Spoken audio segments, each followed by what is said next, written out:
So I'm only gonna teach those I wanna learn. If you wanna learn, come sit here in the front. Everybody else, you don't care about your learning, I don't either. Come on. No, I'm not the only one that's ever done this. And I feel bad looking back and watching it, but I know that teachers have done it because I've seen it. And today, we are going to learn from the mistakes that I made as a new teacher. The bright idea I had was, okay, if I take away their privilege to sit, then I will have them earn the privilege back by being quiet. It's just like, oh, people started taking their phones out and we're recording, like taking pictures, like, look what he got us doing. What I should have done instead is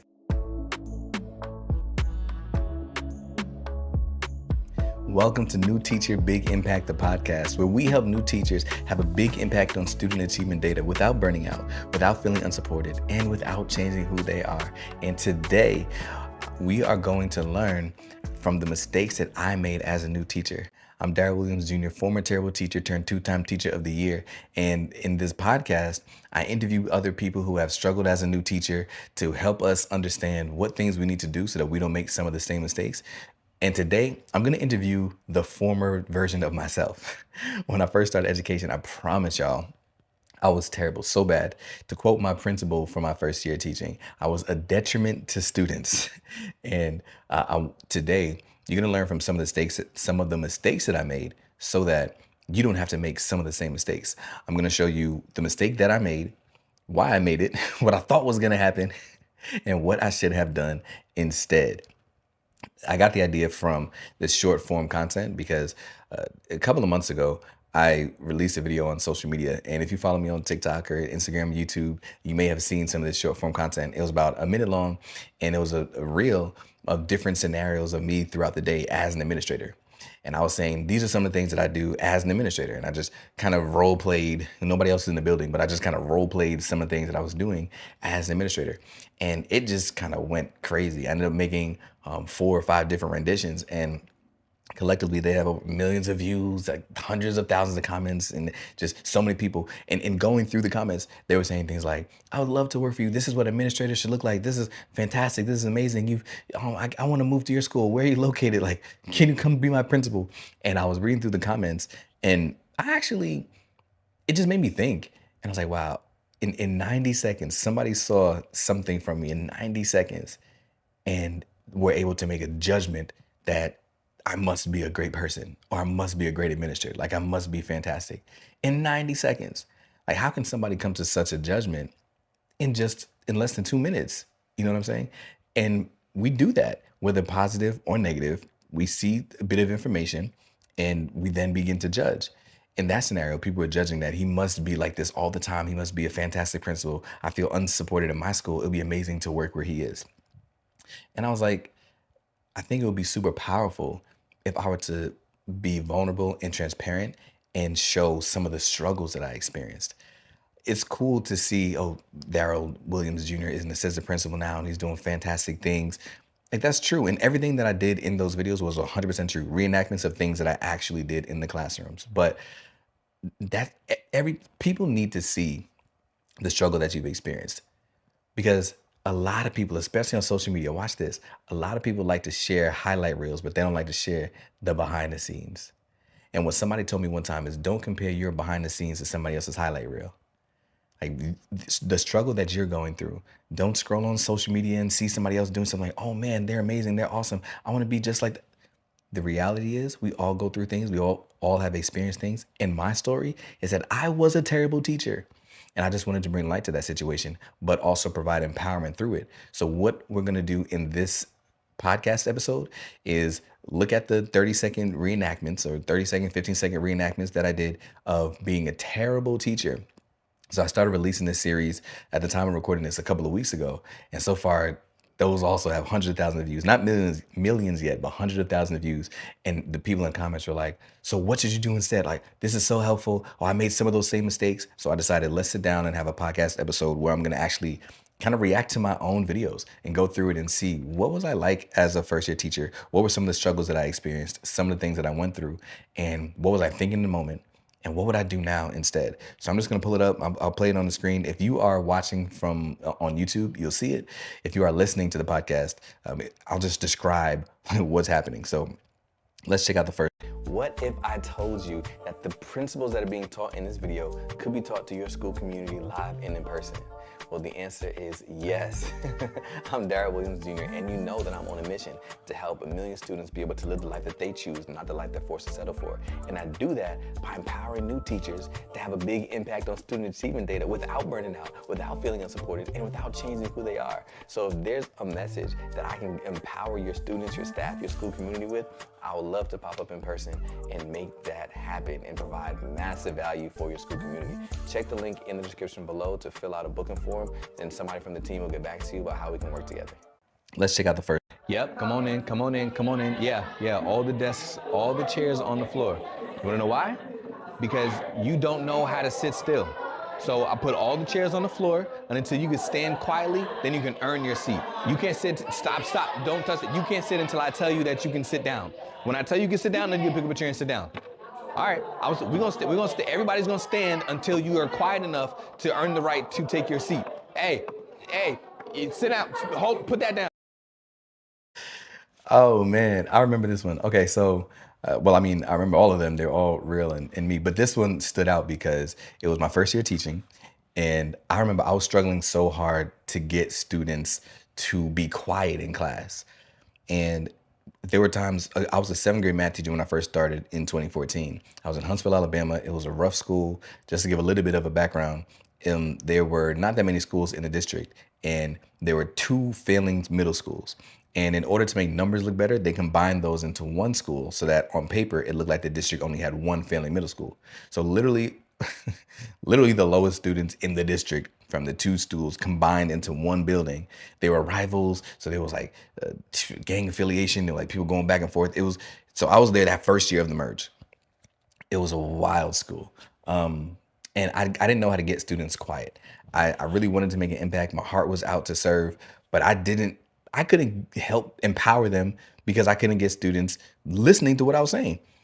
I was coming out of college fresh, excited, and I was thinking students, I knew people don't naturally love math, right? But I was like, I'm engaging, I'm fun, I'm interesting. Students are gonna like me. I'm 21 years old at the time when I started teaching. Students are gonna love me, right?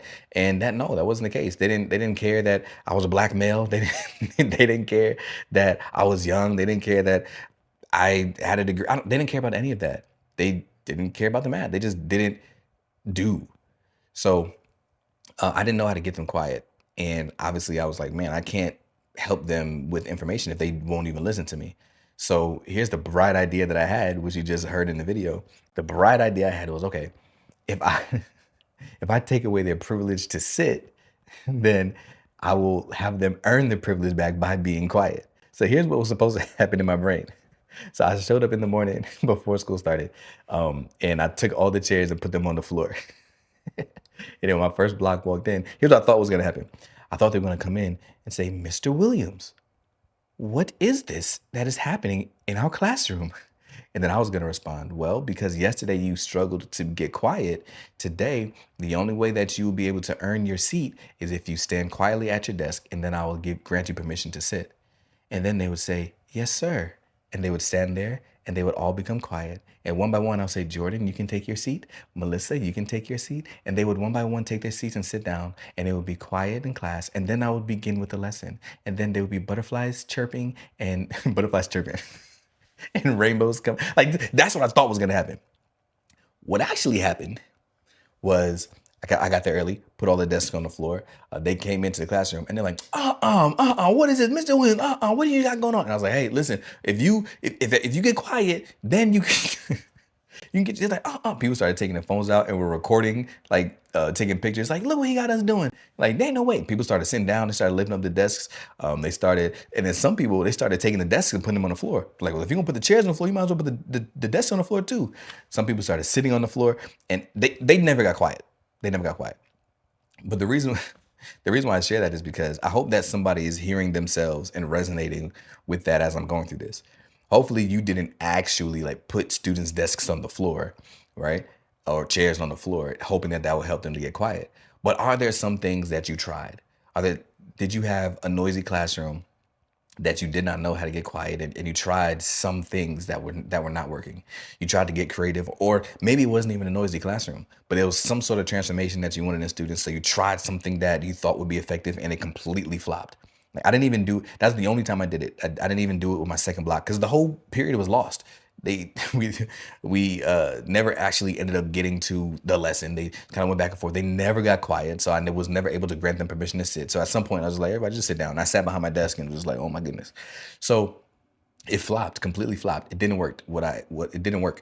What I envisioned in my head did not happen. And I just wonder if there's anybody that's listening that tried something that didn't work. That worked in your head, but it didn't. So what I should have done in that moment, as I'm reflecting on this, after transitioning from a terrible teacher to a 2-time teacher of the year, some of the things that I learned are what I'm about to share right now. In order to get my students quiet, I should have had some sort of attention grabbing signal. But not only have the attention grabbing signal, but practice it in such a way that when I did the attention grabbing signal, it was just muscle memory that students would actually go ahead and do it. Because I think I was doing some sorts of call and responses, but I was letting students dictate whether or not they would respond. So for somebody that's listening, maybe to get our students quiet, we've tried some things like standing and waiting. I'm waiting. Maybe we tried the clap, right? Maybe we tried a gong. Maybe we tried just yelling over them, which is kind of what a lot of people that I coach do. They just stand and trying to get louder. But some of those things are not working. What worked better for me was having an attention grabbing signal. And you know me, I always like to teach principles and share strategies. Why? Because the proven principles of effective instruction are going to help you lead your classroom better, help you improve student achievement data, and help you enjoy your career. Strategies differ from classroom to classroom. So I'll share some of the strategies that worked because sometimes sharing strategies is helpful, but I want you to focus in on the principle that I teach. Listen to the principle of classroom management and the principle of getting your students quiet. Before we get to the next point, I just have to let you know that my book, 99% of Human, 1% Amazing, right now is free. All you have to do is cover the cost of shipping and I'll get it directly to you. So check the link in the description below. If you're receiving value from this video, you'll probably love the book. Listen to the principle of classroom management and the principle of getting your students quiet. You want to make sure that you turn the students' voices off before you turn yours on. And there needs to be some sort of signal that is universal that you can easily do, that when students recognize it, they understand that this means we need to get silent. We call those an attention grabbing signal. It could be, there's so many ways to have an attention grabbing signal. There can be call and response. There could be the clap. It could be a bell that you press, like a Bluetooth doorbell. You know, it could be turning the lights off. It could be standing and waiting at a certain position in the classroom. But what strengthens it is consistency and practice. Because like I said, you want it to become muscle memory. The way I like to describe this is when I was younger, I was driving in the car with my dad. I was riding in the car. I was about 12 years old. And my dad was driving. It was a green Honda Accord. It was stick shift. And what I would do is everything in the car was manual, like the manual windows and everything. You guys, some people listening to this have no idea what a manual window is, but there were these windows in cars where there was like a crank. Google it, you'll see what I'm talking about, right? And they had manual windows that would go down. And what I would often do, we would kind of hang out sometimes and just, stargaze or just kind of hang out under a tree in the park and talk. And I would always recline my passenger seat. And in order to get up, I would pull on the doorknob to pull myself up. And my dad was saying, don't pull on the doorknob to pull yourself up. I was like, why? He said, because if the door is unlocked, what's going to happen is you're going to open the door. I'm like, it's fine. He said, well, but if we do that while we're driving, it's going to open the door and it'll be dangerous. I was like, Dad, why would I do that while we're driving? I'm not dumb. Like, while we're driving, I'm not going to open the door. So we took a road trip. I was living in New York. My dad was living in Maryland at the time, and we were traveling between New York and Maryland, about a 4-hour drive from where we were. And I reclined the seat. And as we were closing into our destination, we were on the highway, and I was like, let me go ahead and sit up. So as my seat was reclined, I'm pretty sure you can see what I did. In order to sit up, I reached and pulled on the door handle to pull myself up while we were on the highway, and the door swung open. So we're going about 75 miles an hour down the turnpike. My door swings open, And my dad just looks over, he swerves to the next lane, and in his swerve, the momentum shifted the door back this way, and I grabbed it and pulled it closed. The way I described it just now made it seem like a simple task, but the way it happened was so scary. The door flew open. I'm hearing cars whizzing by. Like the sound on the highway was dramatic. I'm looking at the floor, because remember, my seat was reclined. I'm looking at the floor, like right here, like the highway, just whizzing by. That he swerves, and when he swerves, he jerks, and the door comes closing. And it all happened in probably like 4 seconds, but it felt like forever, right? And I just looked at my dad, and he looked at me, and I was like, Dad, I'm sorry. He said, I told you, don't pull on the door handle to lift yourself up. I thought that I would be able to differentiate between when we're parked and where we're driving. Which is why I told him there's no way I would pull on the door handle while we're driving. But what actually happened is muscle memory said, this is how you get up when you're reclining. Because I had done it so much when we were parked, my brain didn't connect the fact that although we're driving, I shouldn't pull on the door. It said, this is the action that I do in order to sit up. And the reason why I share that is because students need to have that muscle memory with your attention grabbing signal. This is the action I do when I see this attention grabbing signal. It needs to be so practiced, so rehearsed that anytime they see that attention grabbing signal, the muscle memory says, I'm going to get silent, because this is what I do when I see that signal. Whether your signal is clapping, whether your signal is turning off the lights, whether your signal is raising your hand, we practice it so much that it becomes a part of who they are. So when that thing happens, muscle memory just kicks in, and they then get silent. Where a lot of people fall short is they choose an attention grabbing signal and they do it once or twice, and once it doesn't work, they then say it doesn't work. But I always like to say, especially with students, watch this, lock this, write this down. You don't want to just practice things until they get it right. You want to practice until they can't get it wrong. Until this just becomes who they are, until it just becomes second nature. We're going to practice. This is the attention grabbing signal. When I say dream, you say big. Dream big, silence. It's not silent. We're going to do it again. When I say dream, you say big, dream big, silence. Like, this is what I'm saying. So we practice it time and time again until students get it. And once students get it, it becomes who they are. I actually recorded a whole nother video on classroom management. It also lives within the impact course. Inside the impact solution. The impact, you can look at the link in the description below, but it is a complete comprehensive solution for your professional development needs, featuring courses, featuring coaching, featuring community, and where it teaches the 6 principles of effective instruction so that you can have a massive impact on student achievement, as well as enjoy the career you set out to enjoy. So that's linked in the description below, but to find out more information about how to manage your classroom. But that's what I should have done. Right? That's what I should have done. And again, I taught the principle, get your students silent before you start talking through the use of an attention grabbing signal. And my strategy was call and response. That you don't have to use a call and response, but you have to use some sort of attention grabbing signal, not putting chairs on the ground and hoping that inspires them to be quiet. All right. So that didn't work. And the last one should be negative 63. Thumbs up if you got it right. All right, go ahead, head on to the next class. I remember this one too. So the issue with this one right here is I was doing a check for understanding without actually checking for understanding. And I remember that my first year, there were so many things that they were throwing at us, and they were saying things like, you have to, do a do now. You have to do an exit ticket. You have to have the objective written on the board. And does anybody recognize or what's the word I want to use? Connect with the fact that sometimes people give you some things and they don't necessarily give you the reason behind it. They just give you the fact that it has to be done. The date should be in the top left corner. The lesson objective should be written. The I can statement. You know what I'm saying? Like sometimes they just give you things, and this was one of those things. So they told us we had to do an exit ticket. We had to do a check for understanding before we left class.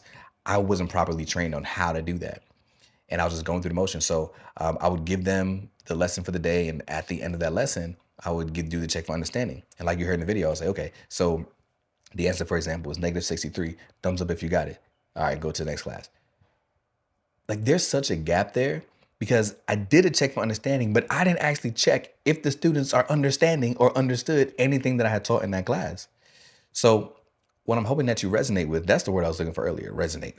What I'm hoping that you resonate with is that sometimes we do things just to do it. Right? Sometimes we do things and we don't necessarily know why we're doing it, but I always encourage you and urge you to understand the reasoning, the rationale, and the principle behind why they're asking you to do something. Because even sometimes if you don't agree with the thing that they're asking you, but they're just coming around with the clipboard and they're just, docking, yes, you did it, or no, you didn't. Sometimes you do it just to go through the motions, or sometimes you don't do it and you just get docked. But still always try to understand the reason why they want it to be done. There's always a reason. So whether or not you agree with the strategy, whether or not you agree with the tactic, there's always a reason why it should be done. The reason why they wanted me to check for understanding was because they wanted me to be able to, for students to tell me what they knew so I can determine what they still needed. That's the purpose of evaluation. Evaluation is one of the 6 principles of effective instruction, like I was mentioning earlier. And when you evaluate student data, what you're doing is you're assessing what they know, or you're identifying what they know so that you can then determine what they need. When I did my check for understanding, thumbs up if you got it, honestly, I wasn't even checking the thumbs, which would have strengthened it. Still would have been perfect, but it would have even strengthened it if I said thumbs up if you got it, and I counted, okay, 17 thumbs were up and 16, no other thumbs were down. Like, that would have been better, but I just said thumbs up if you got it and moved on. It, thumbs up if you got it, as if every student was just going to be completely honest, because 12-year-olds never lie, right? 13-year-olds are not afraid of telling us that they got the answer wrong in a public arena of their peers. So of course they're all going to say, yes, thumbs up, I've got it right, or no, unfortunately, Mr. Williams, I got it wrong. No, like, most people are just going to say thumbs up. They can have nothing on their paper and just give you a thumbs up. So that's why it's not effective. What would have been more effective is to do this. And this is, again, teaching of the principle, and then I'll share my strategy. The principle is that there needs to be some way that you understand if students received and understood and are able to do the thing that the objective for the day wanted them to do. So every day, every lesson, there should be a lesson objective. The objective is like the guide of why we're doing this thing. Every lesson should have an objective. And by the end of the lesson, they should be able to do what the objective was. I would encourage you to think, objectives can change consistently. Objectives and standards are different.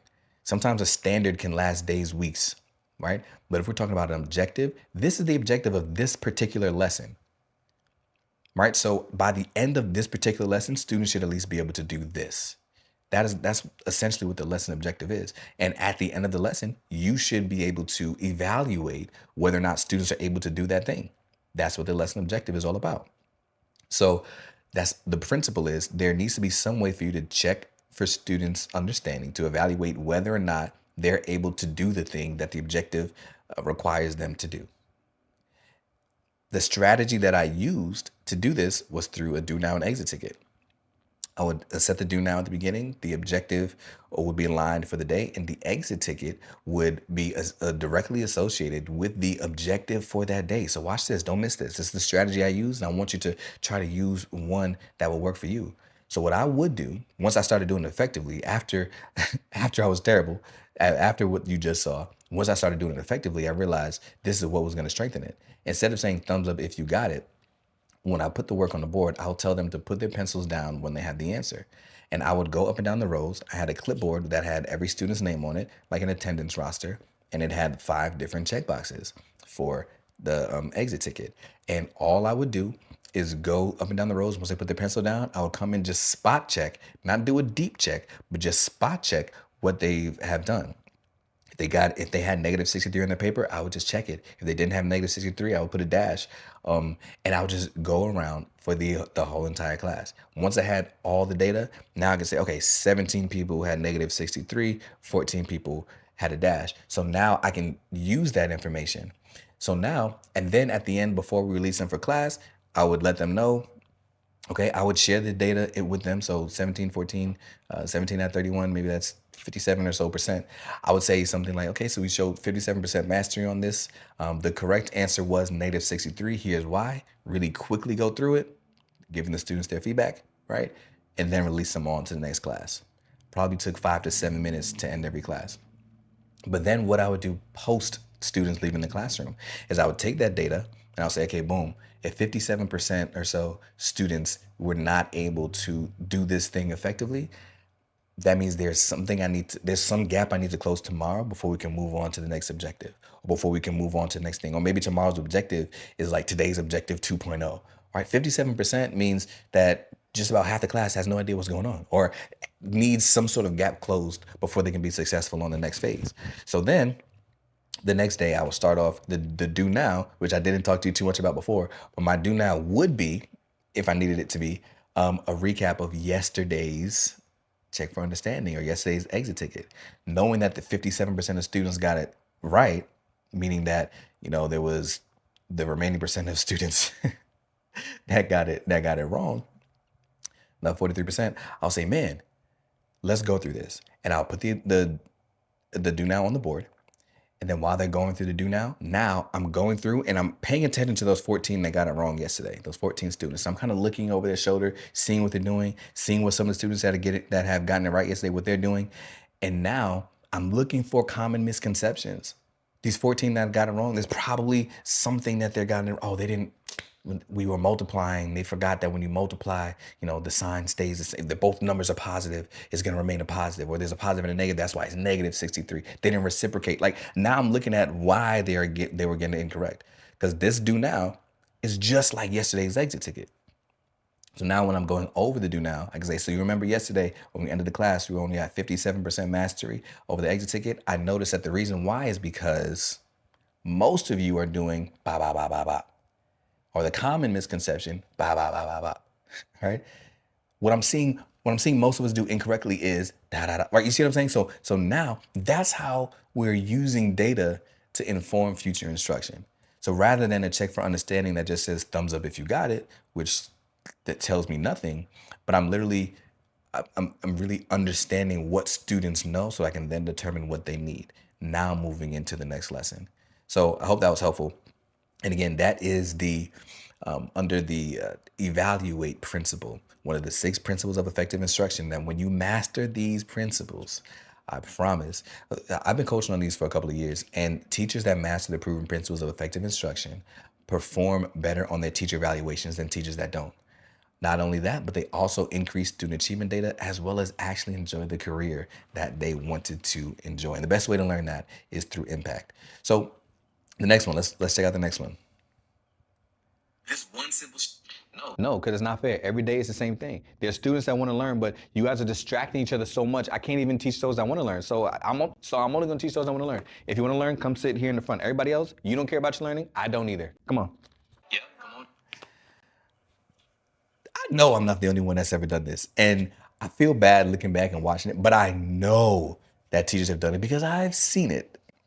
I've seen it with my own eyes in classrooms that I pop into where some teachers are like, basically what I just said. So this was my first year. And I don't know, if you've never done this, maybe you can't, resonate with that part of it. But there's something that you can resonate with. But I don't know if there was like a class that told us, hey, if the students don't want to learn, don't teach them. Because that's like malpractice, right? So I don't know, man. But somewhere I got the inclination in my head that, you know what? I'm just going to teach the students that want to learn.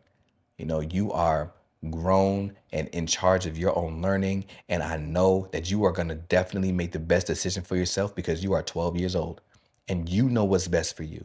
So because you don't want to learn, or because you don't want to sit down, or because you keep talking, or because you're more interested in your phone than you are in my lesson, because you're more interested in talking to your friends than you are in my lesson, I'm going to let you throw away your future because that's the decision you're making as a brilliant and wise 12-year-old that knows what's best for you. I hope you heard all the sarcasm in there, right? But that's what I was doing. That's essentially what I was doing. Those who want to learn, come up to the front. Those who don't, I don't care. You do whatever you want to do. I literally said that. I think I had 6 or 7 students that came and scooted their chairs up to the front. And the rest of the students, they were like throwing a rolled up paper ball back and forth in the back of the classroom. They were like playing catch with it and things like that because they're 12.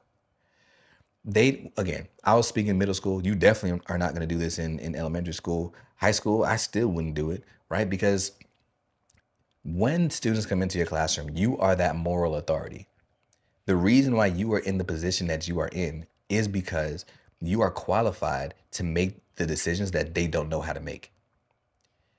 You know that the distance between where they are and where they want to be is the thing that you have in your possession: education. You know that there's something that you can teach them to help them get out of their situation. You know that you hold the key and the unlock for their future, to get them from where they are to where they eventually want to be, or beyond, or where you want them to be, or where their family wants them to be, that they may not even see yet, but you know that you hold the key and the unlock, and that's the thing that they need. Don't let their inability to make a decision to get that thing stop them from getting it. Is that making sense? They are kids. Whatever age group you teach, they are kids. Sometimes they don't get to make that decision. Our job as a moral authority in the room is to create an atmosphere that is engaging, interesting enough for them to want the key that we have. And that's the thing that I should have done instead. What I hope you resonate with is that if you've ever been in a situation where maybe you didn't tell the students, hey, if you don't want to learn, go to the back of the classroom. But have you found yourself in a situation where you recognized that there were some students that were off task? You recognized that there were some students that were not doing what they were supposed to do? You recognized that there were some students not making the wisest decision, and you ignored it? I paused intentionally because sometimes that happens. I know they're not making the best decisions. I know they're not reaching their full potential. I know they're not doing what they're going to do. But hey, listen, I'm just here to teach. I'm not here to parent. Like, their parents are supposed to do it. Their parents should give them that motivation. They should be intrinsically motivated. Their last year teacher should have taught them that standard. Like, how many times, you know what I'm saying? Do we find ourselves in that situation where the student may or may not be making the best decision, and we say, hey, that's not my job. My job is to teach the 7th grade math. If it doesn't have anything to do with 7th grade math, it's not on me. What I should have done instead is ask myself, why is it that students don't want this unlock? And there are multiple reasons why they don't want the unlock, or the key. Let's call it the key that unlocks their future. Well, let me peel it back, because sometimes they do want the key, but they've experienced learned helplessness in the past. Learned helplessness means I've seen failure so much that I don't no longer even see that there's an opportunity for success. Let me say that one more time. Learned helplessness is when I've experienced failure so much that I no longer even see that there's an opportunity for success. So I don't even try. If you're teaching somebody that's 12, 13, 14 years old, sometimes they've heard for 12, 13, 14 years, you're a failure. 12, 13, 14 years, you're stupid. 12, 13, 14 years, you can't do this. So now they're sitting in your classroom and they're like, well, I'm not even going to try, because like when I was 5 and I tried, I got told I was stupid. Like when I was in 3rd grade, I didn't I didn't pass my first integrated assessment. I didn't pass my first standardized test. So I knew from that moment on that this school thing is not for me. Sometimes you're fighting the fear of the failure that they experienced in their past, which is now called learned helplessness. So now they're sitting in front of you in the classroom. And yeah, if you give them the opportunity to tune out, the opportunity to check out, the opportunity to not pay attention, they're going to take it. Because it's easier for me to become distracted than it is for me to grit through something that I struggle with. So it's malpractice for us to allow them to sit there and not get access to the key that we have that can unlock their future. So sometimes that's it. Sometimes it's that they're experiencing learned helplessness. Sometimes we have to do a self-reflection and realize you're not that engaging. Ooh, that was another intentional pause. Let me stop doing that. I don't want to annoy you. But sometimes that's the reality. Sometimes maybe you're just not that engaging, for real. Because sometimes students are coming and they're willing, but you're just dry or boring, or you're not captivating. And not everybody has to be like this eloquent speaker. I'm not asking you to be a comedian or an actor or actress, but there are definitely some, I was about to say rules of engagement, which there are definitely some rules of engagement. There are some strategies that can increase student engagement. And as a matter of fact, engage is one of the proven principles of effective instruction. And inside the impact community, we teach how to engage students. So real quickly, there's this course that's is super cool, where I went through 10 principles of viral videos. So why do short form videos go viral? Videos on TikTok, videos on short social media, videos on shorts on YouTube and things like that. Why do they go viral? And I unpacked them and said, wow, if this can cause a video to go viral, these same strategies can cause our lessons to go viral. And some of those strategies are, the art of storytelling. right? Using imagery. Some of those strategies are being able to chunk the information, to follow a narrative flow. So there's 10 different strategies that you can use, and it doesn't change who you are. I say all the time, you don't have to change who you are. You can just change what you do. You can still be yourself. If you're goofy and funny, cool. You throw some stories at them and be more engaging, you get students to lock in. If you're dry and bland and you don't want to be all fun hopping on desks, I have a teacher friend, shout out to Mr. Johnson on TikTok. He's always hopping on desks while he's teaching. I'm never going to be on a desk. I'm never telling you that you need to be up on a desk, but that's how he likes to engage his students. Somebody's thinking, man, that's what I have to do to engage? No, because that's him. You can change what you do without changing who you are, right? But what he's doing by jumping on the desk is grabbing their attention. I'm sure that there's something that you can do to hook their attention. It doesn't have to be standing on the desk. That's one of the strategies. So saying all that to say, maybe you need to do a self-reflection and wonder, man, am I the problem? Am I just not engaging enough? Are my lessons way too long without allowing students a break to reflect or to think about what I just talked? Am I just speaking for 90 minutes? So that is a self-reflection. And the other part that we have to ask ourselves is, do students even care? There's a couple of different, I always like to say that there's 3 different groups of students. All right. Group 1 are the students that are already motivated because they have a dream and they know how what you're teaching aligns to the dream. This is actually taken from chapter 16 of the book, 99% Human, 1% Amazing. They have the dream, they know the dream, and they see how what you're teaching them is aligned to their dream. So they come in and motivated. Those are students that when I said, if you want to learn, come up to the front, everybody else go to the back. Those are the students that came to the front. The students that are in group 2, those students, they have a dream, but they don't see how what you're teaching them is aligned to their dream. So those are students who ask things like, why do we have to learn this? Like, why do I have to do this? I don't know why that's my student voice. Every time I put on a student voice, that's how I sound. But those are the students that ask questions like that. They have a dream. I want to go to the NBA. Why do I need to learn social studies, right? Those students, they have a dream, but they don't see how what you're teaching is aligned to their dream. So what we have to do with those students, well, before I tell you, let me give you all 3 and I'll tell you what to do with those students. And then group 3, they don't have a dream at all. They're just there. I'm in school because I can't drop out till I'm 16. Like, I don't like this school thing. I don't know what I want to do when I grow up. I want to play video games. I just want to do hair. I just want to scroll on TikTok. I don't have a vision for the future. I don't have a dream. I'm just here. So let's start from group 3 to 2 to 1. So those students in group 3, the thing that we can do to help them is to give them a dream. And when we give them a dream, then there's something that they're looking forward to. The reality of the situation is students are willing to struggle for things that they care about. It's so true. The same students that you see in class that are falling asleep, not paying attention, they can't sit down, they can't focus. Oh, I had a video. I never posted it, but I'll describe to you what happened. I coached flag football last year. I was assistant coach in flag football. And some of the same students, there was like 13 boys and 2 girls on the team. Out of those 15 students, as an assistant principal, those are students that are getting sent to the office, or some of those students were getting sent to the office. I would see them in class. They're not paying attention. They're not listening. They're having to run extra laps or whatever it is. Like, they're not paying attention in class. They're disengaged. The students teachers like, you're a student athlete. You need to do better. They're not doing what they're supposed to do. When I got into practice after school, it was raining outside, so we had a film day. A film day means that we're going to come and we looked over the film from the last game and we talked about what things we could do differently. Again, I was assistant coach, so the other coach was leading at the time. I stand in the back of the classroom and I recorded. Pin drop silence. Pin drop silence across the classroom. People were raising their hand, and I remember the quarterback. He raised his hand. He said, yeah, the defense was in cover 2. So I should have noticed that the corner was going to come to the outside. And what I should have done, I should have lobbed it over the top instead of hitting him underneath. Like, the same student that literally 3 hours before was in his math classroom got kicked out because he wouldn't pay attention. He wouldn't focus. He came to my office hours before. The same student sitting quietly.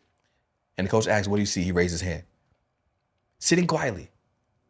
And I actually addressed the students and I told them the fact that you're doing it right now, I told them right before when practice was over, I said, I sat here and watched you be engaged in a film session for 60 minutes. Nobody asked to go to the bathroom. Nobody stood up. Nobody hit the person next to them. You were locked in. You were taking notes. You were answering questions. The fact that you're doing it right now in this football film study is proof that you can do it. And because you can do it, I need you to do it more consistently when you're in the classroom. Whether it landed or not, I don't know, but I just felt compelled in my heart that I had to say it. So the reason why I'm bringing that up is because students are willing to struggle for the things that they care about. You see, in the film study, they can be perfect students. On the field, they can listen to all the directions coach gives them. When coach says, give me 10 up downs, there's 10 up downs. When you say, raise your hand before you go sharpen the pencil, it was, oh, I got to raise my hand. You see what I'm saying? Students are willing to struggle with the things that they care about. They care about the football because they think that is going to lead them to an NFL career. They don't care about your class because they don't see where it's going to take them. So people that are in group number 3, we have to give them a dream. Because if we give them a dream or something to look forward to, something that we can expose them to, then they're not in group 3 anymore. They move into group 2. Remember, group 2 are students who have a dream, they just don't see how it aligns. So now we just eradicated group 3 because every student now at least has a dream. Group 1, they have the dream, they see how it aligns. Group 2, they have the dream, they don't see how it aligns.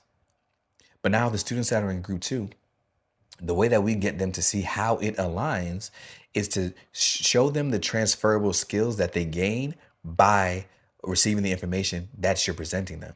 So as you are empowering students, empower is another principle of proven instruction. As you're empowering students, what that means is you're delivering information that provides some sort of transformation for that student. So you're letting them know, listen, when you first stepped into this classroom, you didn't know how to analyze a DBQ. When you first stepped into this classroom, you have no idea what a linear equation is.